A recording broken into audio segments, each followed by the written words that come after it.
Learn to be super successful. Subscribe to my channel, meathead. So you talked about being aware of the fear, but at the same time you talked about previously in previous days getting rid of fear. I never had any fear. I'm talking about you. Yeah, but in terms of us being aware of that fear, why? Okay, but I say you can't deal with your problems unless you get them all on the table. 3 or 4 of you have been abused. Okay, so what? 40% of the women that come here have been abused.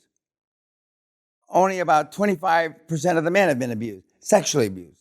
Now, I was physically abused, but I wasn't sexually abused. Okay? I mean, unless you get it out on the table, it's like the black psychiatrist that Idi Amin fucked in the ass from the time she was 7 to 11. You know, you keep these things suppressed. And your subconscious either knows how to deal with it or doesn't know how to deal with it. Most of your subconscious don't know how to deal with it. I know why I press myself because, when I was young and middle-aged and even more recently, I want my dad's dead now. But when he stood under that chandelier right there, and we stood right there, and I got my arm around him, and he says, Dan, just tell me it's not drugs. And my mother, who never came in my house, who died up in the cottage, and used to walk around the windows like a fucking vampire, and the gardeners and the security say, Mrs. Peña, don't you want to go in? Mr. Peña's at his office. I'm told I never saw her. She used to stand by my office and look in the window when my back is to the window. Kind of eerie when you think about it. But she didn't think she deserved to be in this house. Because remember, my dad said, my son's success is not because of me, but in spite of me. And he was right. I wish Mom would have come in the house. I wish I could have taken back, Mom, you're a bitch, shut the fuck up, you're not going to die. Those are infamous words I'd like to take back. But I said them. I meant them when I said them. So if somebody was going to come down and give me absolution, did you mean it when you said it, Mr. Peña? Yes. I still like to take it back. And one of the funny things about the Catholic religion is I've already had absolution about that. To the extent some, bumfuck priest from LA can give me absolution. But can they really give you absolution? That's the real question about Catholicism. I want to be altar boy. I want to believe. Remember, just like Thomas said, I believe everything Dan says on faith. I believe almost everything the Catholic Church says on faith. Someday either I'm going to walk through the pearly gates or I'm not. Either I'm on a rocket ship to heaven like all the nuns that I've supported for 20 years, or I'm not. But I'll already be dead. I guarantee nobody in this fucking room is walking through the pearly gates. Not yet. Thank you. The operative word is not yet. See, now, it sounds better coming from you because you've got your whole life ahead of you. These guys are already beyond redemption. The devil already has their hooks in them. If you want to believe that. Yeah. Serbia is not too far from Transylvania, one of my favorite places on earth. Go ahead. What was the cost of the one Rockefeller Plaza that you had your office in? In those days, it was $50,000 a month. Now it's $250,000 a month. Boy, it was unbelievable being up there. And I never thanked Mr. Anderson enough. He was my chairman. I never thanked a lot of these guys enough. Costa Grazos, blah, blah, blah, blah. I should have been more thankful, but I wasn't. I was just a hot, arrogant fuck that knew how to make money beyond human belief. Everything I touched turned to fucking gold, literally. That's why they used to call me a rainmaker, yeah. Are board members of venture capital firms suitable for being a chairman? They have an instant, automatic, 100% conflict.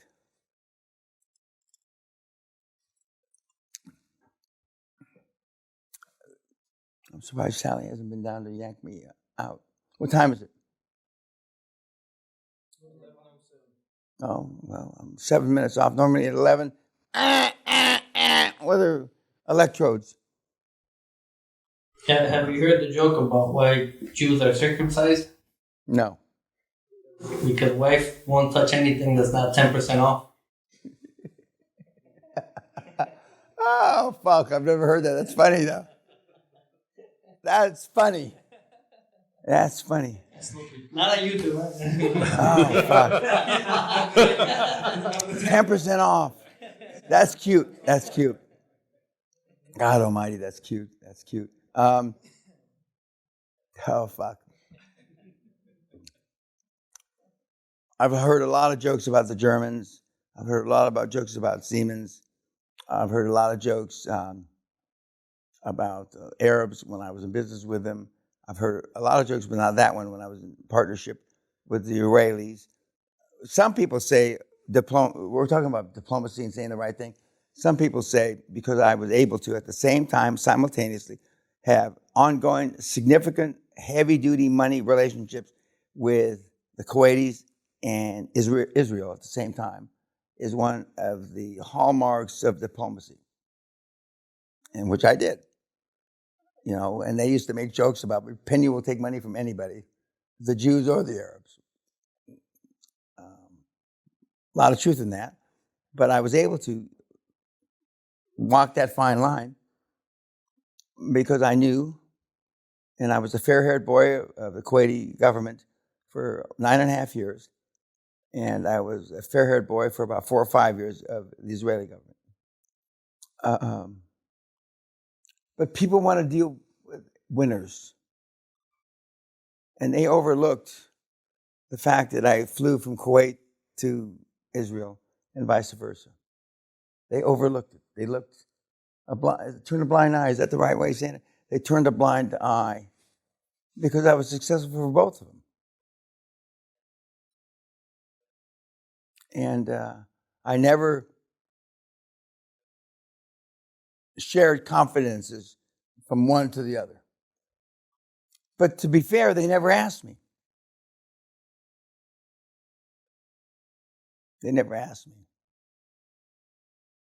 The young man, is the young man still here from Cork? You go to bed. He went to bed. Okay. I mean, he and I were sharing stories. I had more fun in fucking Ireland than it is legal. Fuck. I mean, I had fun there. I'm surprised my liver was able to stand it because, I mean, I drank. Sally loved it. And Sally drank a lot more when we were in Ireland than she drinks normally. But the Irish just, fuck. And he says it's all different now. And he's the third or fourth Irish person. Now we count calories. We have, everybody goes to a fitness gym and they have calories on the menus now. Bullshit. It's not possible. A pint of Guinness is 475 calories. I don't want to know. Fuck. And it's all changed. It's all changed. Any other questions? Yep. You mentioned during the seminar that we not supposed to go and build websites and The do guys PR. behind you are going like this. Oh, fuck all. At You're not what supposed to what? Go ahead. point do you actually become concerned and start building the brand, or at least personal? Oh, no. I didn't in the beginning. I only did after I was successful. When I became the $50 billion man. And that was really a non-event. I had 2 kids that are still around. One had created $56 billion and one had created $59 billion by themselves. So if I was ever questioned, where did this $50 billion man shit come from? I could point to 2 individuals and they were both willing to testify under oath, blah, blah, blah, that I was a $50 billion man. And all between 50 billion, which was really 100 billion, and $1 trillion, all built up beyond that. But I wasn't a $50 billion man, even though I was a $50 billion man for the first 15 or 17 years. So I was not conscious of a brand for the first 15 or 17 years. And the brand then and partially now is me. I am the brand because I'm not handing it off. I have no intention of handing it off to anybody. Not mainly, because none of my mentees are dingleberries on my ass. Even the $50 billion guys and the $150 billion guy is not in good conscience, not that I have good conscience, but in good conscience, I would never hand it off. Never. Because I'd rather have my legacy on YouTube. Because the kids aren't me. And as Sally made a very eloquent little talk towards the end of our dinner, what she didn't say, she didn't preface what she said, was the biggest failures we have are people that try to go out and be Dan. And that's not what I'm trying to create here. So I'm more curious, not about my brand, although Justin is, talking to me about that. I'm more interested in my legacy. And my legacy is nobody else gives this shit away free. And 99% or 99.9% of all the money that I've created has been created that didn't come here. That's pretty unusual. And on top of that, the only billionaires that I know of, and I'm sure there were billionaires that weren't created by coming through the seminar, of which he knows one. He heard him, he talked to him, and he's not the only one, but I have a bunch of those guys. But, unless you've come here, I don't know of any billionaires that have used QLA and become a billionaire. We've got oodles and oodles and oodles of guys that are 4, 5, 6, 7, 800 million bucks or euros or whatever. And I'm happy as Larry about that. But the billionaire guys, the only ones I know have come through the seminar. And that's testament to the extra sauce that you get here vis-a-vis. You followed me online, da-da-da-da-da. And like Roberto said, it's the nuances, it's the anecdotes, it's the stories that Dan says that were important to him. He would have never figured out that his first acquisition was him. I'm not taking away from his intelligence, but it's to nobody's best interest to tell him he could take this company private and make 60, 80 million bucks. It's to nobody's benefit. It's not to the lawyer's benefit. It's not to the accountant's benefit. And it's not to the board's benefit. And yet the first 5 or 10 minutes in our one-on-one, the first acquisition is you. And then, of course, now he's exited 3 times and made quite a bit of money. He could make more, and he's at it. The good news is 99% of the kids that exit go back into the hunt right away. And then they exit a second time, about 95% of them go back into the hunt right away. And they exit a third time, about 93 or 4% go back in the hunt right away. Because once you figure out it's not easy, but it's the easiest game in town. Once you find out that you can do it, then, you want to do it. You want to continue to do it. And I'm happy about that. And to the extent that the kids are so in touch with me, I'm proud as hell of them. We've got a lot of bright kids. My most recent example of pride is Amber. There's no reason, 0, that she should have been able to do it so quickly in spite of the rest of the guys, considering all the shit that she took. But I think she fed off the shit. She turned it around positive. And I'm still yet to hear from anybody from her class. And she had 2 or 3 bright guys in the class. But I think it took the wind out of them. When I sent out the thing to all her class about Amber, some probably threw up. Because she made it difficult to even try to not like her, but be cordial, social. She went out of her way. Unfortunately, not dissimilar to myself. I made it hard for anybody to like me when I was going through this in the beginning. Yeah. Sir, when you said you spend 120%, Yes, sir. and some people spend 150, 200, 500%. Correct. What would you spend it on? Would it be real estate? It's like, I've been driving Rolls Royces since I'm 25. Back in the day, I had several planes, expensive planes. Sally and I are now, for the first time in 15 years, looking at planes again. G5, G650, which is, we had 1, 2, 3, 4, 5 big estates like this. In New York, London, Houston, Los Angeles, and here. We gave a lot of money to charity. Not all of it, but mostly the Catholic Church. Sally has $2 million worth of clothes. She has $15 or $20 million worth of jewelry. The ring she was wearing tonight is $3 million. The earrings she wore last night are $1 million. She has 100 pair of shoes, 10 grand a pop. I had 200 bespoke suits, 10 to 20 grand each. It's easy to spend the money. Although Sally reminded me, I've had these shoes 40 years. And some of my underwear, she teases, I didn't have 40 years, but I had 25 years. As long as the elastic fit me around the waist, the fact that it had holes in it, I didn't give a shit. But now I don't have that underwear anymore. She burned it. Or probably the staff burned it. Or maybe they had a barbecue for it, I'm not sure. And so the stuff in here all costs lots of money. And the upkeep on the estate is 100,000 pounds a month if nothing goes wrong, but it's closer to 150,000 pounds a month.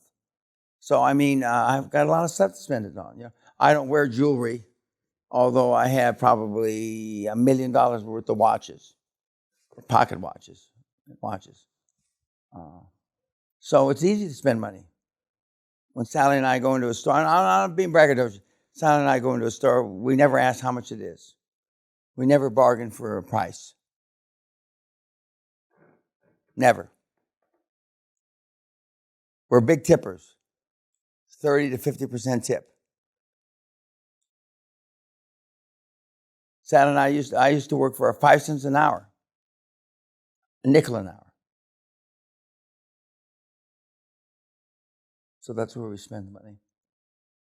And I'm getting ready to buy Guthrie Church down the street, at the end of my drive. Because nobody goes to church anymore. They're selling Reverend, who is on my exploratory committee, retired, and they want to sell the cemetery, which I don't want to buy, and the church. And I'm going to put up a chapel edifice to me, the glory of Dan Peña. I have the only Catholic consecrated chapel in Scotland that is not a Catholic church. You didn't see our chapel, but anyway, it's been consecrated by the Catholic Church. It took me 23 years to get it consecrated by the church. That's where you'll be buried? No. I plan on being buried at Time capsule. No, not that. I'm jumping into space 2025. We're already paid for. I'm going to jump into space. Not jump into space. Jump out into space at 240 miles above the sea or above the Earth. Which company? Virgin or? No, those are all play toys for rich people. The real guys do it themselves. Just like India just put a guy on the back of the moon, which they shouldn't, which is an embarrassment to the entire aerospace industry.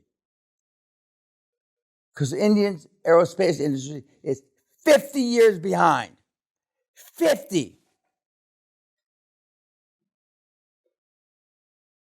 You go to Boeing, they're embarrassed. NASA's embarrassed. How do these fucking Indian cocksuckers land on the backside of the moon, which nobody for a fraction of what we spend. So we're going with a private entity. And I plan on jumping out at 240 miles and skydiving down. You're gonna put that on Dan's Extreme? No, I'm not going to put it. I'm just going to jump and let CNN worry about it. Yeah.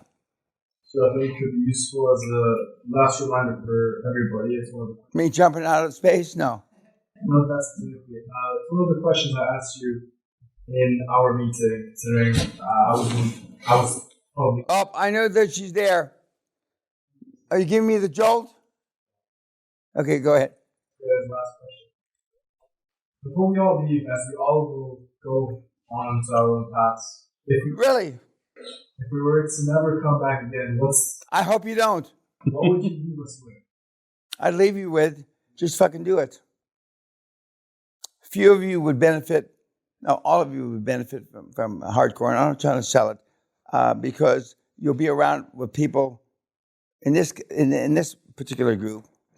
You've had 2 or 3 that started the process but have been not successful to date.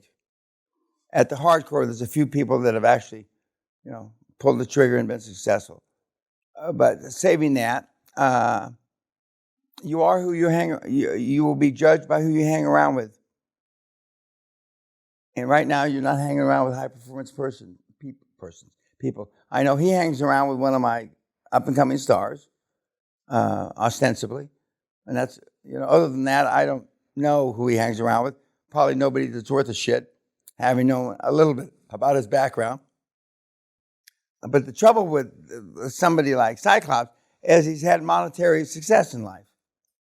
And I'm not taking that away from him, or you sitting here. But the good news is he's had monetary success. The bad news is he's had monetary success because he didn't find it so easy making 20, 40, 50 million. Am I putting words in your mouth? No, okay, so he's not saying it. But he didn't find it so difficult. Whereas you guys have found it difficult to make 500,000. So his perspective, is different. It's just like I've never had a problem making money. Never. I mean, never. And Sally, God love her. You look very nice tonight, honey. Although we agreed about 10 years ago, reluctantly, that she was poorer than I was. Okay. And she says, I lived in the lap of luxury, which is not true. But anyway, we agreed that because happy wife, happy life. Okay. Oh, okay. But I mean, she has grown with me the last decades, since the last century.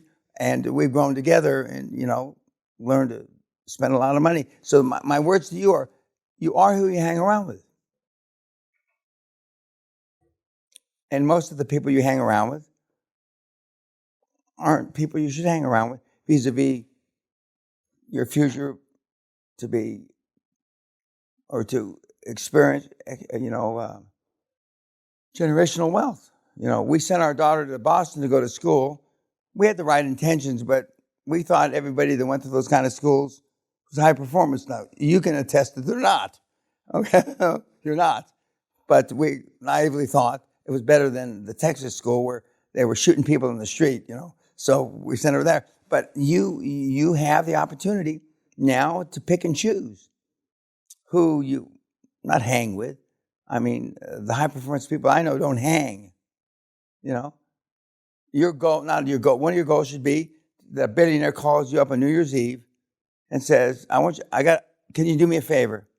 I want you to buy this company from me. They won't do it on fax machine now, they'll do it. And you get there and there's more money in the bank than you paid for it. But you guys aren't, exposed to those kind of people.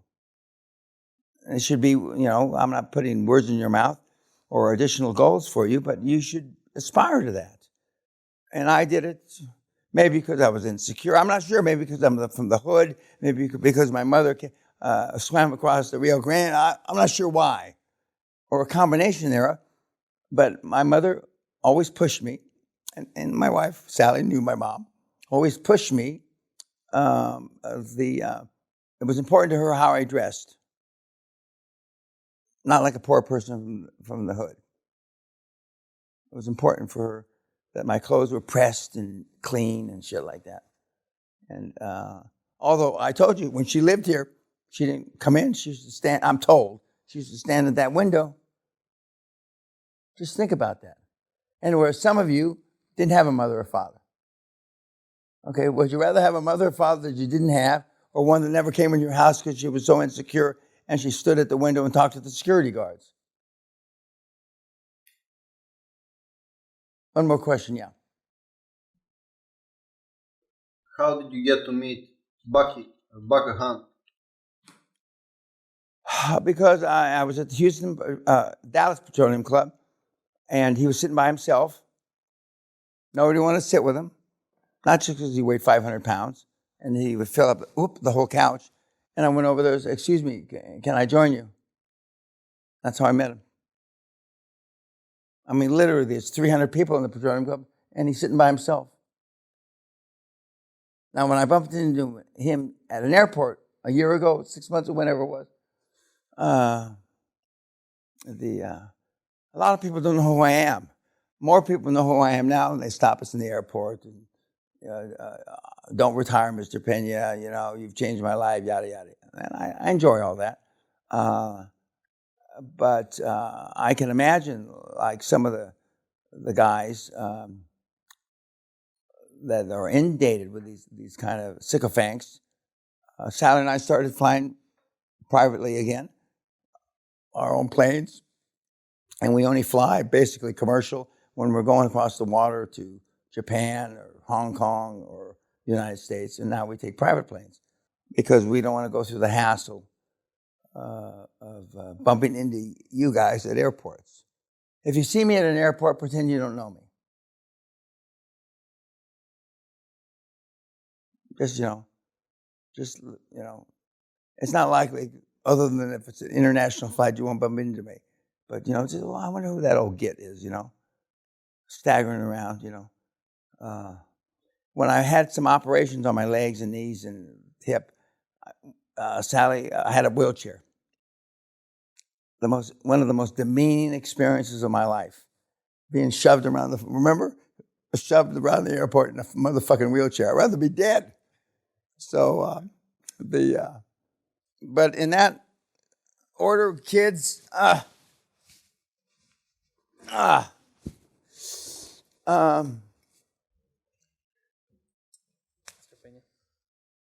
bounce up quick. Yes, sir.